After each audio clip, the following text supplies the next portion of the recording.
ഇന്ത്യയിലെ ഏറ്റവും വലിയ രണ്ട് വിമാന കമ്പനികളായ Air India IndiGo, Air India Express എന്നിവ ജൂൺ മാസം മുതൽ 250ഓളം സർവീസുകൾ വെട്ടിക്കുറയ്ക്കാൻ തീരുമാനിച്ചു.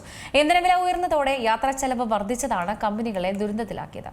ജൂൺ മുതൽ ഓഗസ്റ്റ് വരെയാണ് സർവീസുകൾ എയർലൈനുകൾ വെട്ടിക്കുറച്ചിരിക്കുന്നത്. ഇതിന് കാരണമായി എയർലൈനുകൾ ഉയർന്ന ഇന്ധന ചെലവിനെയും യാത്രാ ആവശ്യകതയിലെ കുറവും പ്രവർത്തനങ്ങളെ സമ്മർദ്ദത്തിലാക്കുന്നുവെന്നാണ് വിശദീകരിക്കുന്നത്. ഇതോടൊപ്പം തന്നെ വിമാന ടിക്കറ്റ് നിരക്ക് കുത്തനെ ഉയർന്ന സാഹചര്യത്തിൽ വിമാന കമ്പനികൾക്ക് മറ്റു മാർഗ്ഗങ്ങളൊന്നും തന്നെ മുന്നിലില്ലാതെ വരികയാണ്. വേനൽ അവധിക്കാല സമയത്ത് കുടുംബങ്ങൾ വിനോദയാത്രയും മറ്റും പോകുന്ന ഒരു സമയം കൂടിയാണ് ഇപ്പോഴുള്ളത്. ഇത്തരത്തിൽ വിമാന സർവീസുകൾ പൊടുന്നനെ വെട്ടിക്കുറച്ചത് വലിയ തോതിൽ തന്നെ അതിൽ ആഘാതമേൽപ്പിക്കും. ആഭ്യന്തര ടൂറിസത്തിന് ഏറ്റവും ഉയർന്ന സാധ്യതയുള്ള സമയത്ത് തന്നെ വിമാന കമ്പനികളെടുത്ത ഈ നടപടിയിൽ യാത്രക്കാർക്കടക്കം കടുത്ത അസൗകര്യം തന്നെയാണ് ഉണ്ടായിരിക്കുന്നത്. ജൂൺ ജൂലൈ മാസങ്ങളിൽ എയർ ഇന്ത്യ ആഭ്യന്തര ഷെഡ്യൂളിന്റെ ഏകദേശം 22% വെട്ടിച്ചുരുക്കിയത്. ഇതോടെ ഏകദേശം 110 വിമാന സർവീസുകൾ ഓരോ ദിവസവും ഇല്ലാതാക്കും. ഏകദേശം 2200 ആഭ്യന്തര സർവീസുകളാണ് ഇൻഡിഗോ ദിനംപ്രതി നടത്തുന്നത്.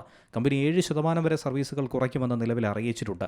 അതോടെ ഇൻഡിഗോയുടെ 110 വിമാന സർവീസുകൾ ഇത്തരത്തിൽ കുറയും. എയർ ഇന്ത്യ എക്സ്പ്രസ് 10% സർവീസുകൾ വെട്ടിക്കുറയ്ക്കുന്നു. അതോടെ ദിനംപ്രതി 340 സർവീസുകൾ കമ്പനിക്ക് റദ്ദാക്കേണ്ടി വരുന്നു. മുംബൈ, ഡൽഹി, ബംഗളൂരു എന്നീ സ്ഥലങ്ങളിലേക്കുള്ള യാത്രക്കാരെയാണ് ഈ പുതിയ നടപടി ഏറ്റവും അധികം കടുത്ത രീതിയിൽ ബാധിക്കാനായി പോകുന്നത്. പ്രധാന സ്ഥലങ്ങളെന്ന നിലയിൽ ഈ നഗരങ്ങളെയാണ് ഔട്ട് ഗോയിങ്, റിട്ടേൺ വിമാനങ്ങളിലെ ഫ്രീക്വൻസി കുറവുകൾ ഏറ്റവും കൂടുതൽ ബാധിക്കുന്നത്. ഈ വിമാനത്താവളങ്ങളുമായി ബന്ധിപ്പിച്ചിട്ടുള്ള പല പ്രധാന ബിസിനസ്, വിനോദസഞ്ചാര റൂട്ടുകളിലും കുറച്ച് സർവീസുകൾ മാത്രമേ ഇനി കാണാനായി സാധിക്കൂ. ഇത് യാത്രാസമയം കൂടുതൽ തിരക്കേറിയതും യാത്രക്കാർക്ക് കൂടുതൽ ബുദ്ധിമുട്ടുകളും സൃഷ്ടിക്കാനും കാരണമാക്കും. National desk, Zee Malayalam news.